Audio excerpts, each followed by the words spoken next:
Hey, it's Jabbo. Welcome to BrickTsar, your home for vintage Lego and Star Destroyer collection. So apparently I started collecting Star Destroyers. So this all began a long time ago in a galaxy far, far away. Anyway, my son had the Midi-Scale. Where is it? It's over here. The Midi-Scale Star Destroyer. It's been in his room, I think, for a while.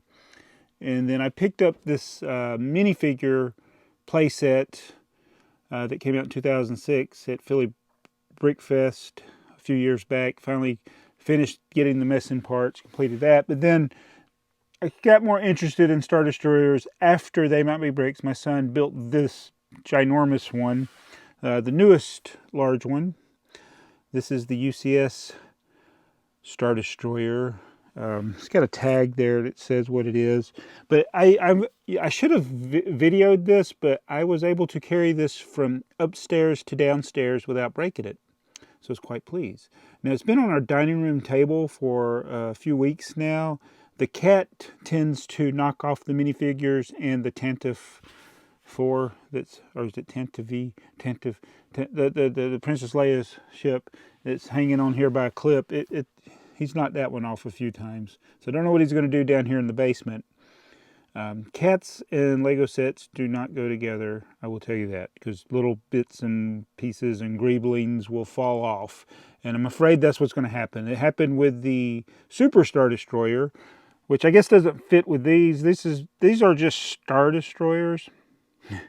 And I'm not interested in collecting the first order Star Destroyers.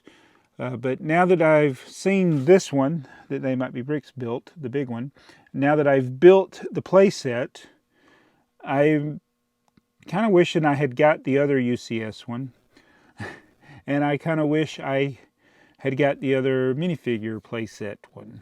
But I'm not going to rush out and get them. I may go out and get some of the micro builds. I do have the micro fighters, and then there's a polybag one. But there's a couple other small ones I think I may pick up and go from there. But let me give you my thoughts. This is one of the best UCS sets. I mean, I like the AT-AT. That one's pretty cool, but it's a little frustrating with the... I think it's going to fall again. And I did like the Super Star Destroyer. I haven't built the Millennium Falcon yet. I may like the Millennium Falcon better once I build it. I want to build it. TheyMightBeBricks usually builds all the UCS sets. So I haven't had the privilege of building very many. I built the Darth Maul bust, but I don't think that counts. Yeah, that one don't count as a UCS set. But let me come over there to the other side and give you some more of my thoughts on my Star Destroyer collection. So one thing about the smaller scale things, they use the dark bluish gray to kind of give it greebling effect, I guess. So this is the 30056 Star Destroyer. It's got the dark bluish gray there for the top piece. Little round knobs are there. Instead of gray, they're the dark bluish gray. But pretty simple build. It's got the engine, 3 engines in the back. The next one up is this one I just built. I feel like something broke. Something just doesn't feel right, but that's the way it is. I'm looking at the Microfighter 75033. I can't believe how old this is. This is from 2014. So still, you can get it for a reasonable price. So Microfighters, I guess there's not a demand in the aftermarket for Microfighters. Probably because they put flick fire missiles on it. Why did they do that? Don't care for that. Now this one is probably my second favorite of the 5 that are on the table. I do like the Midi-Scale, Midi, M-I-D-I. It's like mid-scale. But again, it's got the dark bluish gray accents on there. I guess they did that for greebling. And they didn't have... I feel like if there could have been some kind of stud there that was this trans blue, light blue, that would have looked cool, but still pretty decent model. Especially for the time that it came out. Now, the one that I just got done building is this Minifigure Scale One. And, oh man, I don't think I can do this with one hand. But you can take the top off. Let's see if I can do it. Uh-oh. Yeah, that comes off. it feels so fragile. Can't believe I did it with one hand. And these just pop open. And it's got this way out of scale escape pod, which you kind of push and it can fall through the opening there if you're holding it up. It's got Darth Vader's meditation chamber. It's got my favorite piece in here, Emperor Palpatine, frozen in carbonite. Actually, you know, it's supposed to be the holographic projection of him. Got a couple of guards, a couple of stormtroopers. I just threw some of the extra weapons in there. It's got the stickers, a lot of stickers in this one, a lot of play features, but it's got a little droid right there too. But yeah, I was able to piece it together. This thing's pretty much, I mean, it is. Oh man, it just broke. Look at that. That's one thing I don't like about it. I think later versions of it, actually they did some things to reinforce it. I noticed there was different inventories in it. Oh, look at this. There's only 3 things holding it, and they tend to... I'm going to have to fix that. Yeah, I would like this better if it wasn't so fragile. But it's pretty neat how this piece just plops down on there. We got Grandpa... What's his name? Grandmoff something, Tarkin, and the Imperial Guard. They're a little bit too close for comfort in there. Some hands might be where they shouldn't be. They're awfully cramped in there. But you'll see that. Oh, and they got the little firing feature here with the lightsaber blaster blade handles. They're supposed to be like get it in there. This is a very frustrating set. I'd like to see how if the other newer version of the thing, but you do this, pew pew pew. Oh shoot, that didn't work. Oh yeah, it just went flying off the table. But let me put this back on there. Just slides on. Boom. That's it. Just flimsily hanging on there.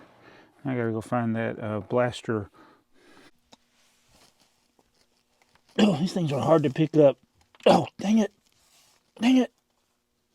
Oh, got it. Yeah. Whoa. Oh, I'm on the other one here. All right.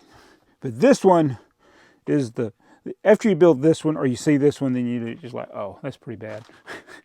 And plus, I didn't like all the dark gray greebling on there. I like this with the light bluish gray everywhere. It's pretty awesome. And I can see why people love this set. I mean, so many details in there. Of course, it's not a playable interior. Oh, it's got the gray buckets there. Oh, yeah, and just with it being all gray, it just looks so much better. Just love it. The Devastator. There's too many figures you get with it. And that's all that's holding is those 4 pieces. I was able to bring it down here without it falling to a million pieces. There's Princess Leia's ship there. Pretty impressive set. I know a lot of people will balk at the cost of it, and I'm sure there's going to be a lot of people that are going to have this on display for a long time, and it's going to look pretty bad when those grays turn a brownish tint to them. I wish there was something Lego could do that would prevent that, but my recommendation, if you own one of these, do not display it for prolonged periods of time in sunlight or any kind of lighting. Keep the lights off. Dim the lights. But that's where my Star Destroyer collection is right now. I am working on piecing together one. This is one of the little calendar build ones. I'm missing one piece to build. Actually, no, I think this is one of the ones from the magazine foil packs that I was piecing together. I may have one of the magazines that has a Star Destroyer. I can't find where I put my magazines right now. But yeah, I'll probably try to get some of the smaller builds, but the more expensive ones, I'm probably not going to get. I have one big problem, and that is where to put all these. Because, like I said, this was on the dining room table. It's not going to fit on my shelf. The only thing that would fit on the shelves is on the top of them. These shelves are not deep enough. The other ones are wide enough if it's on the top. I don't think it would look good on the inside. Plus, I'd probably bump into it. So yeah, that's the problem. We got the AT-AT and this, the Eiffel Tower. I don't have anywhere to put them. Whoa. But I wanted TheyMightBeBricks. He wanted to build it, and I wanted to, let him build it. And then I decided to build those. And even though those aren't as big, it's just like, I don't know where to put any of this stuff because I don't really want to take them apart. I don't want to take, especially the UCS sets right now, I don't want to take them apart again. What do you do? There's no, I'm going to have to figure something out because I can't leave them here on this table. Because every review will be like, hey, it's Jabbo, welcome to BrickTsar. There's a Star Destroyer still on my table. I got this new set I want to show you, but I can't because the Star Destroyer is in the way. See, that's the way all my videos will be going forward until I find a place for this. Or I could film from another location, but yeah, what do you do with these big sets? I mean, I see people like Down Under Bricks. He's got a huge display of all the UCS sets. I don't think he's missed a one. And it's like, I can barely fit the few that we've built. It's probably because I got too much other stuff. All right, I'm going to go start cleaning up some more. And I'll see you guys in the next video. Subscribe if you like to see a big mess, because that's what I got.